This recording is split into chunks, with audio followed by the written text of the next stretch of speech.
乡亲大家平安，今仔日是新历的10月17，旧历的9月19，礼拜四。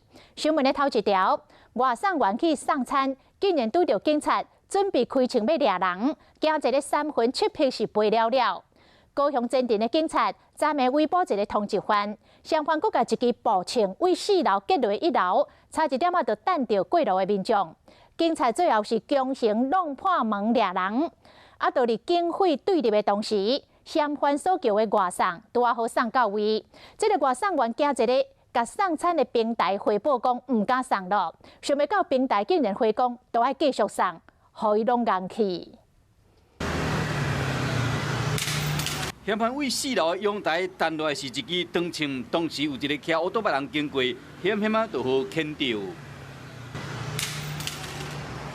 昨暝高雄市警方要抓一个毒品的通缉犯，唔有规大阵的警方到现场，将枪弹条下面，也有更较离经的。当时嫌犯叫这个餐点倒送到位，唔知影外送员，搁甲管理员换感应卡，结果外送员就去咧楼顶看到遮济员警，当场惊到，是用手机甲外送的后台回报，讲这个物件会使家己买，无想要送，想到得到的答复是。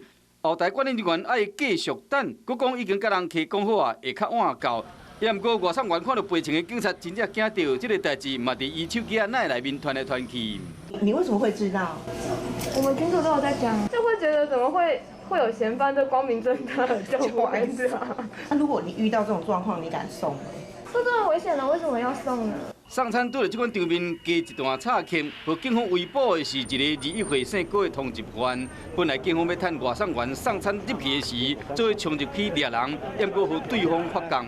现场是比较急迫的话，我们为了顾及外送人员的安全的话，我们马上就请他搭乘了直接再搭乘电梯的话，再到楼下去。当时要把枪丢网路。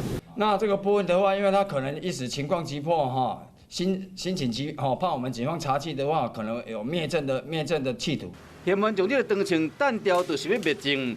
警方随封锁现场，刷来嘛查扣这支长枪是不是有杀伤力，还佫需要鉴定。双方经过半点外钟后，嫌犯的老母被请来甲扣铿，才互警方顺利入去抓人。